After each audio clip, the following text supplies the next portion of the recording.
Hello guys, welcome to the mutual OP classes. Guys, आज की इस वीडियो में हम कंप्लीट करेंगे केमिस्ट्री का chapter second, that is solutions. मैं आपको इसके इंपॉर्टेंट टॉपिक्स पहले एक बार बता देता हूँ कि हम क्या क्या कंप्लीट करने वाले हैं। सो गाइस, अपन कंप्लीट करेंगे सबसे पहले molarity, molality, then mole fraction. ये कुछ कंसंट्रेशन टर्म्स है जो कि अपने को सॉल्यूशंस में काम आएंगे। एंड देन नेक्स्ट अपने पास है Henry's law, Raoult's law, ideal solution, non ideal solution, colligative properties पढ़ेंगे जिसमें हम देखेंगे relative lowering of vapour pressure, RLVP जिसको हम कहते हैं, then elevation in boiling point and depression in boiling point, osmotic pressure and reverse osmosis। ठीक है गाइस, सो हम स्टार्ट करते हैं मोलरिटी एंड मोलेलिटी से। सो गाइस, अपन सबसे पहले देखते हैं मोलरिटी। मोलरिटी क्या होता है? It is the number of gram moles dissolved in a litre solution, कि एक लीटर सॉल्यूशन में कितने number of gram moles dissolve हुए हैं उसी को अपन कहते हैं मोलरिटी। मोलरिटी को अपन बड़े एम से डिनोट करते हैं। देन मोलेलिटी क्या होता है? It is the number of moles of solute present in 1000 gram और 1 kg ऑफ सॉल्वेंट। मोलेलिटी क्या होता है? It is the number of solute present in a kilogram of solvent denoted by small m. Small m से denote करेंगे mass of solute in KG upon gram molecular mass of solvent. So अपने इसमें सबसे ज़्यादा use होने वाला है molality. Molality को हम सबसे ज़्यादा यूज करेंगे सॉल्यूशंस में। और आई होप गाइस कि आपको सोल्यूट क्या होता है और सोलवेंट क्या होता है ये अच्छे से क्लियर होगा। सोल्यूट मीन्स घुलने वाला और सोलवेंट मीन्स घोलने वाला। आई होप गाइस ये चीज़ आपको क्लियर होगी। अब अपन चलते हैं हेनरीज लॉ की तरफ। और गाइस यहाँ अपन देख लेते हैं मोल्स क्या होता है एक्चुअली। मोल्स, किसी भी कंपोनेंट का मोल्स निकालना है तो अपन मोल कैसे निकालते हैं? Mole is equals to the given weight upon its molecular weight. ये अपना फॉर्मूला होता है मोल्स निकालने का। जैसे कि अपन ने NaCl डाला तो NaCl के कि अब NaCl 1 kg दे रखा है अपने को और उसका मॉलिक्यूलर वेट अपने को फाइंड करना है और बताना है कि कितने मोल्स होंगे 1 लीटर सॉल्यूशन में। तो उसका गिवन वेट अपॉन NaCl का मॉलिक्यूलर वेट करेंगे अपन तो अपने को यहाँ पर मोल्स मिल जाएगा। तो ये मोल्स होता है। एंड देन उसके बाद अपन पढ़ते हैं मोल फ्रैक्शन। मोल फ्रैक्शन क्या होता है? Mole fraction tells us that कि it is the ratio of component of it is the ratio of a component present in the solution upon total number of components in the solution। so अपन कैसे इसको देखते हैं? it is defined as the ratio of component in a solution and the total number of moles in solution। जैसे कि suppose कीजिए ये अपने पास एक कंटेनर है, इसमें अपने पास कुछ पार्टिकल्स है सच। तो अब अपने को इसमें फाइंड करना है mole fraction. Mole fraction of a solvent solute है अपने पास। अब ए सोल्यूट है तो N A is the number of moles of component A upon यहाँ पर अब ए प्लस बी। बी क्या है? अपना सोलवेंट है। तो number of moles of A plus number of moles of B component. So ये अपना मोल फ्रैक्शन का फॉर्मूला होता है। मोल फ्रैक्शन ऑफ सोल्यूट के लिए ये होगा मोल फ्रैक्शन ऑफ सोल्यूट के लिए ये फॉर्मूला है। और मोल फ्रैक्शन ऑफ सोलवेंट निकालना है अपने को, मोल फ्रैक्शन ऑफ सोलवेंट निकालना है तो N B upon N A plus N B, ये अपना फॉर्मूला बनता है। आई होप इसके कुछ कंसंट्रेशन टर्म्स है जो कि आपको समझ में आ गए होंगे। एंड देन अब अपन पढ़ेंगे Henry's law and Raoult's law. So guys, अब अपन देखते हैं हेनरीज लॉ का स्टेटमेंट क्या कहता है। This law states that at a constant temperature at constant temperature the partial pressure of the gas in a vapor phase, जो gas का पार्शियल प्रेशर है वेपर फेज में, is directly proportional to the mole fraction of gas, वो उसके mole fraction के equal रहेगा। क्या बोलता है हेनरीज लॉ? कि the partial pressure of gas, जो गैस का पार्शियल प्रेशर है वेपर फेज में, वो डायरेक्टली प्रोपोर्शनल होगा मोल fraction of gas in the solution, such that partial pressure is directly proportional to the mole fraction of a gas, such that partial pressure is equals to the kh times of x। ये होता है अपना formula Henry's law का। आई hope guys ये Henry's law आपको अच्छे से समझ में आया होगा। इस लॉ में कुछ भी नहीं है, ये सिर्फ ये अपने को इतनी सी बात कह रहा है कि जो पार्शियल प्रेशर रहेगा गैस का वेपर फेस में, वो डायरेक्टली प्रोपोर्शनल रहेगा उस गैस के जो सॉल्यूशन में डिसोल्ड है। बस ये इतना सा अपना हेनरीज लॉ है। Partial pressure is directly proportional to the mole fraction of gas dissolved in a solution. Okay guys, so guys अब अपन देखते हैं राउल्ट्स लॉ। राउल्ट्स लॉ क्या कहता है कि the vapour pressure of a solution, the vapour pressure of a solution containing non-volatile solute, containing non-volatile solute is directly proportional to the mole fraction of a solute। अब मैं इसको समझाता हूँ आपको। राउल्स लॉ क्या कहता है, जो सॉल्यूशन का वेपर प्रेशर है, अब सॉल्यूशन भी कौन सा, जिसमें अपने पास नॉन वोलेटाइल सोल्यूट हो। नॉन वोलेटाइल सोल्यूट मीन्स ऐसा सोल्यूट डालना है जो कि उसमें डाल के उड़े ना, ये अपना होता है नॉन वोलेटाइल सोल्यूट। तो उसका वेपर प्रेशर जो है वो डायरेक्टली प्रोपोर्शनल रहेगा मोल फ्रैक्शन ऑफ अ सोल्यूट, जो अपन ने मिलाया उसके मोल फ्रैक्शन के डायरेक्टली प्रोपोर्शनल रहेगा। तो एक्चुअली डायरेक्टली आना तो ये चाहिए था कि the vapour pressure of a solution is directly proportional to the mole fraction of a solute. But ये यहाँ पर ये जो है ये अपना है relative lowering of vapour pressure. अब इसका मैथमेटिकली फॉर्मूला ये होता है P note A minus P A upon P note A is equals to X B. यहाँ पर पी नोट ए क्या है, vapour pressure of a pure solvent. P A क्या होता है, P note A vapour pressure of a pure solvent, means pure solvent के vapour pressure को अपन P note ए से डिनोट करेंगे। और पी ए जो रहता है वो होता है vapour pressure of a solvent in a solution. और ये पी ए जो वो वाला वेपर प्रेशर है जब अपन ने सॉल्यूशन बना लिया उस सॉल्वेंट से। और X B is the mole fraction of solute. I hope guys आपको राउल्ट्स लॉ अच्छे से समझ में आया होगा। सो गाइस अब अपन देखते हैं आइडियल सॉल्यूशन और नॉन आइडियल सॉल्यूशन में डिफरेंस क्या होता है। आइडियल सॉल्यूशन मीन्स जो कि राउल्ट्स लॉ को ओबे करे, and non ideal solution means जो कि राउल्ट्स लॉ को ओबे ना करे। अब राउल्ट्स लॉ को ओबे करेंगे किस तरीके से, कि vapour pressure of a component is equals to the P not A times into X A. X से क्या है ये mole fraction. Similarly P B is equal to P not B X B. And अब ये non ideal solution जो है Raoult's law को ओबे नहीं करता है, such that P A is not equal to P not A X A and P B is not equal to P not B X B. Then next है no changes in the enthalpy. No changes in the enthalpy means delta H mixing is equal to zero. जब अपन कोई solution बनाएंगे तो उसका जो उसमें जो एंथैल्पी एनर्जी लग रही है वो एनर्जी में कोई चेंजेस नहीं होगा, such that delta H mixing is equal to zero. And for non ideal there is changes in enthalpy. जब अपन सॉल्यूशन बनाएंगे तो इसमें एंथैल्पी चेंज होगा, such that delta H mixing is not equal to zero. And there is no changes in a volume. जब ideal solution की बात करेंगे अपन, उसमें जब सॉल्यूशन बनेगा तो उसमें वॉल्यूम में कोई चेंज नहीं होगा, there for delta V mixing is equal to zero. And for non ideal solution there is changes in a volume. जब अपन सॉल्यूशन बनाएंगे तो उस सॉल्यूशन की जो वॉल्यूम है वो बढ़ भी सकती है घट भी सकती है, there for delta V mixing यहाँ पर जीरो नहीं रहेगा। तो ये अपने आइडियल और नॉन आइडियल सॉल्यूशंस का डिफरेंस होता है। आई होप कि आपको ये आइडियल नॉन आइडियल सॉल्यूशन अच्छे से समझ में आया होगा। अब let's move on to the colligative properties. So guys अब अपन स्टार्ट करते हैं कोलिगेटिव प्रॉपर्टीज। मैं पहले आपको बता देता हूँ कि कोलिगेटिव प्रॉपर्टी होती क्या है। The property of a solution, ये एक सॉल्यूशन की प्रॉपर्टी है which are dependent only on the total number of particles relative to the solvent solution और total concentration of a particle in the solution. Means ये वो property है, solution की वो प्रॉपर्टी है जो कि सिर्फ उसके नंबर ऑफ पार्टिकल्स पे डिपेंड करे, किसके सॉल्यूशन के नंबर ऑफ पार्टिकल पे डिपेंड करे और उसके कंसंट्रेशन पर डिपेंड करे, और उसके साइज शेप पे डिपेंड ना करती हो, ऐसी प्रॉपर्टीज ही होती है उसकी colligative properties. So guys relative lowering of vapour pressure होता क्या है, ये होता है अपना P note A minus P A upon P note A. ये वही राउल्स लॉ का स्टेटमेंट कह रहा हूँ मैं। पी इसी को अपन बोलते हैं relative lowering of a vapour pressure.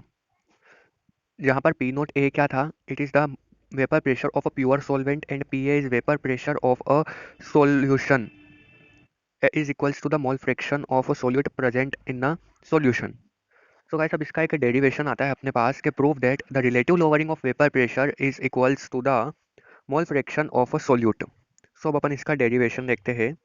So that starting में अपना P A vapour pressure of solution is directly proportional to the mole fraction of the solute, such that Pa is equals to the K times of Xa, where K is a constant, where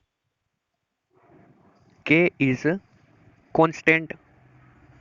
And next, as we know that applying the equation first of a pure solvent, यहाँ पर अपन x से mole fraction of solute की value 1 रखेंगे and P not A is equals to the P A, means P A की value अपन P not A रखेंगे, such that P not A is equals to the K times so ये अपने पास first equation है and second equation है। तो अब अपने को यहाँ से के की वैल्यू क्या मिलती है, P not a.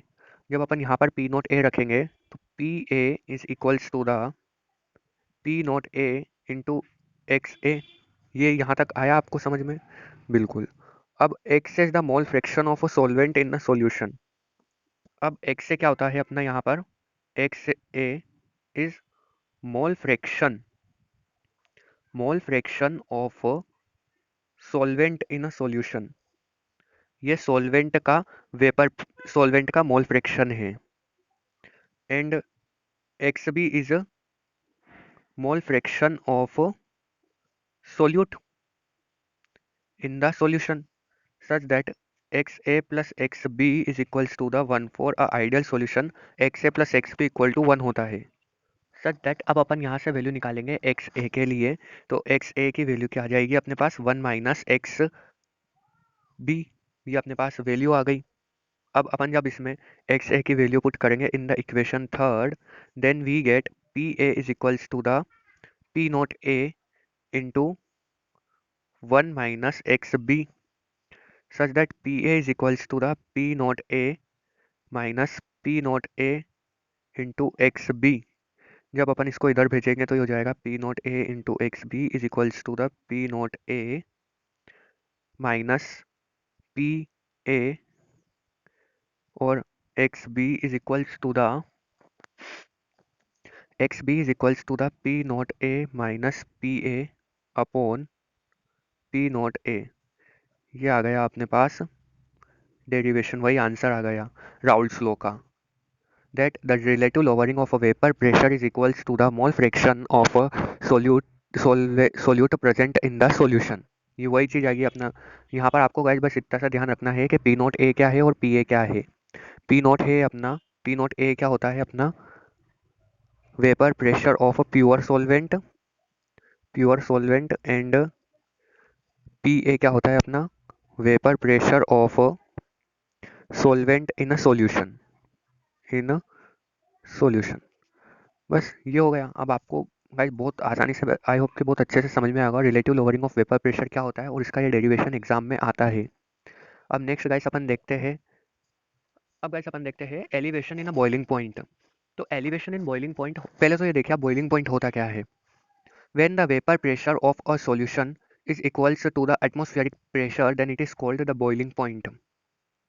Boiling point क्या होता है, जब अपन किसी पानी को गर्म करते हैं, जब तक उसका वेपर प्रेशर जो है वो एटमॉस्फेरिक प्रेशर के इक्वल ना हो जाए तब तक उसका बॉइलिंग पॉइंट नहीं आता है, और जब वो इक्वल हो जाता है तो उसको अपन बॉइलिंग पॉइंट कहते हैं।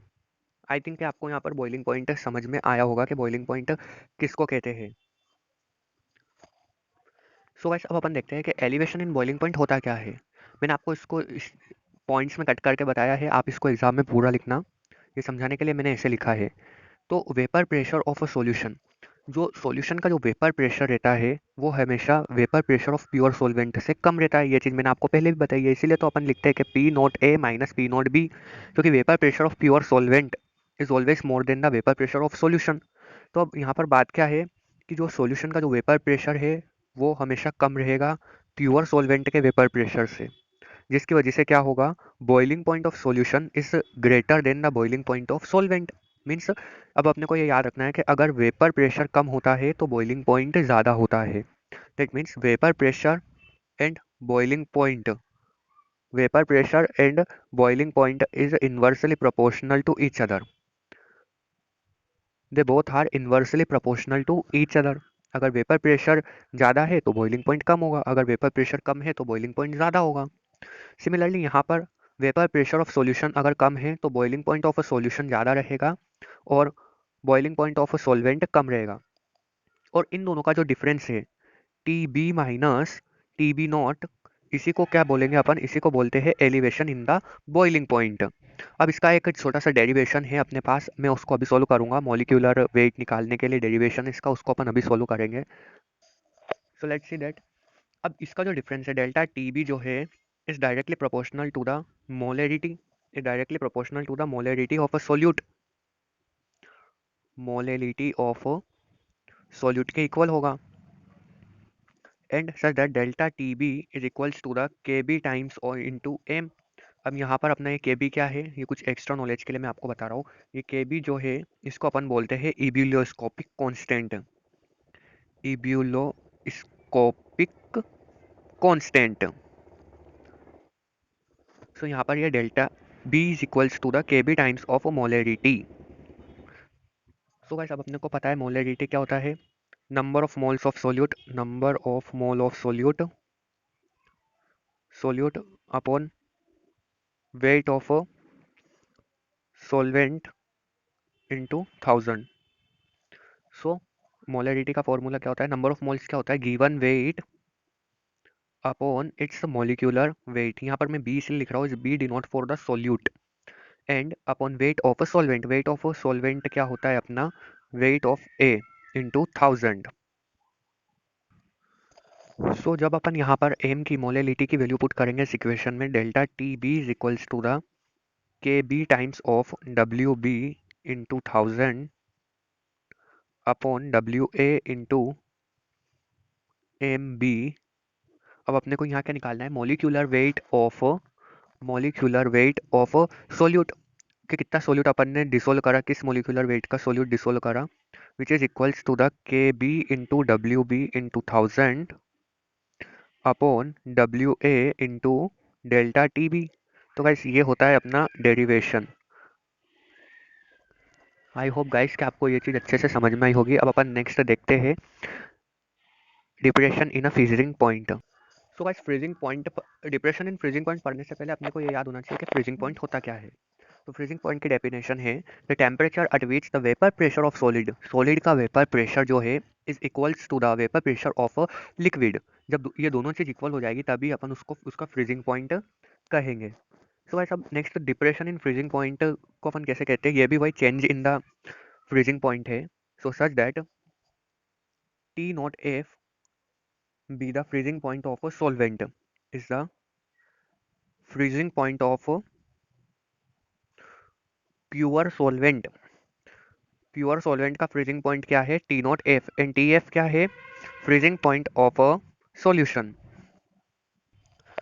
सो गाइस अब अपन देखते हैं ये delta F means depression in freezing point is equals to the T not F minus T F. अब यहाँ पर freezing point of a pure solvent ज़्यादा रहेगा फ्रीजिंग पॉइंट ऑफ सॉल्यूशन से, यहाँ पे फ्रीजिंग पॉइंट ऑफ सॉल्यूशन कम रहेगा और freezing point of pure solvent ज़्यादा रहेगा, क्योंकि अपने को पता है वेपर प्रेशर जो है वो इसका ज़्यादा रहता है। जब प्योर सॉल्वेंट का वेपर प्रेशर ज़्यादा रहेगा तो उसका बॉइलिंग पॉइंट भी ज़्यादा ही रहेगा, और सॉरी फ्रीजिंग पॉइंट भी ज़्यादा ही रहेगा। और जब इसका वेपर प्रेशर जो है वो कम रहेगा, मीन्स सॉल्यूशन का वेपर प्रेशर कम रहता है, तो उसका फ्रीजिंग पॉइंट है वो भी कम ही रहता है। Means freezing point is directly proportional and boiling point is inversely proportional to the vapour pressure. So sir ये अपने पास डेल्टा एफ की वैल्यू आ गई। सिमिलरली यहाँ भी delta F is directly proportional to the molarity of a solute, is directly proportional to the molarity of a solution। यहाँ पर it is equal to the molarity of a solution such that delta TF is equals to the KF into M। अब यहाँ पर ये KF क्या है, ये होता है अपना क्रायोस्कोपिक कांस्टेंट। क्या नाम है इसका, क्रायोस्कोपिक कांस्टेंट। KB का क्या था, इबिलियोस्कोपिक कांस्टेंट, एंड KF का क्या है, क्रायोस्कोपिक कांस्टेंट। सो गाइस इसका भी सेम डेरिवेशन है, यहाँ पर भी अपने को मॉलिक्यूलर वेट ऑफ सोल्यूट निकालना है। तो जिसके लिए अपने को पता है मोलरिटी का फॉर्मूला क्या होता है, number of moles of solute upon weight of solvent into 1000। ये अपना फॉर्मूला होता है। जब अपन इसको पुट करेंगे M is equals to W B upon W A into M B into 1000। ये अपना फॉर्मूला है मोलरिटी का। जब अपन इसको डेल्टा टी एफ में पुट करेंगे, K F into W B into 1000 upon WA into MB, such that molecular weight of a solute is equals to Kf into WB into 1000 upon WA into delta TF। ये हो गया अपना answer, ये हो गया अपना derivation for finding the molarity of, for calculating the molecular mass of a solute, for calculating the molecular mass of a solute by the depression in a freezing point. इससे पहले अपन ने करा था finding molecular weight of a solute by elevation in a boiling point. इस तरीके से अपन ने दोनों चीज़ फाइंड कर ली। अब अपना बच रहा है सिर्फ ऑस्मोसिस प्रोसेस क्या होता है। सो गाइस अब अपन पढ़ेंगे ऑस्मोसिस प्रोसेस, अपने लास्ट टॉपिक से कुछ osmosis process, reverse osmosis and osmotic pressure. तो ऑस्मोसिस प्रोसेस क्या होती है? When the solution and when the solvent and solutions are separated by a semi permeable membranes. जब किसी दो सॉल्यूशंस को अपन अलग अलग सेपरेट कर देंगे सेमी परमिएबल मेम्ब्रेन से, then the particle of a solvent start moving to the solution side. तो सॉल्वेंट के जो पार्टिकल्स है अपने पास, सोल्यूट साइड के जो पार्टिकल है अपने पास, वो सॉल्यूशन की तरफ आने लग जाएंगे। उसी को अपन कहते हैं ऑस्मोसिस प्रोसेस। एंड नेक्स्ट है अपने पास ऑस्मोटिक प्रेशर। क्या होता है? The pressure generated by the solution side. So जब सॉल्यूशन साइड पे जो प्रेशर जनरेट होगा by the piston is called osmotic pressure. And osmotic pressure का फॉर्मूला होता है pi is equals to the C R T, where C is the molarity of the solution. C is molarity of solution, R is gas constant and T is a temperature. Osmotic pressure क्या होता है? Solution side पे लगने वाले pressure को ही अपन osmotic pressure कहते हैं। अब नेक्स्ट अपन पढ़ेंगे रिवर्स ऑस्मोसिस। रिवर्स ऑस्मोसिस क्या होता है? If a pressure applied on the solution side, जब प्रेशर अप्लाइड किया जाएगा सॉल्यूशन साइड पे, जो प्रेशर अप्लाई हो रहा है वो ऑस्मोटिक प्रेशर से भी ज़्यादा हो रहा है, then the particle will start moving from solution side to the solvent side. तो यहाँ पर सॉल्यूशन साइड के पार्टिकल सॉल्वेंट साइड में मूव करने लग जाएंगे। पहले क्या हो रहा था ऑस्मोसिस में? अपना जा रहा था सॉल्वेंट से सॉल्यूशन की तरफ। अब रिवर्स ऑस्मोसिस में क्या होता है? अपना सॉल्यूशन से जाएगा सॉल्वेंट की तरफ। सो ये होता है अपना reverse osmosis. And reverse osmosis is used in for the R O purifier. अपने प्यूरीफायर जो रहते हैं वाटर प्यूरीफायर्स, उसमें अपना रिवर्स ऑस्मोसिस काम होता है। आई होप गाइस कि आपको ये चैप्टर समझ में आया होगा। मैंने इस सॉल्यूशन चैप्टर्स के सारे इंपॉर्टेंट क्वेश्चंस यहाँ डिस्कस कर दिए हैं। अब नेक्स्ट ये आपको समझ में आ जाना चाहिए अच्छे से। और अगर वीडियो अच्छी लगे आप सबको तो इसको लाइक सब्सक्राइब और शेयर ज़रूर करना गाइस, क्योंकि ये इसको शेयरिंग की बहुत ज़्यादा ज़रूरत है इस चैनल को। इसको जितना ज़्यादा हो सके उतना ज़्यादा शेयर करना। Thank you so much guys for watching the video.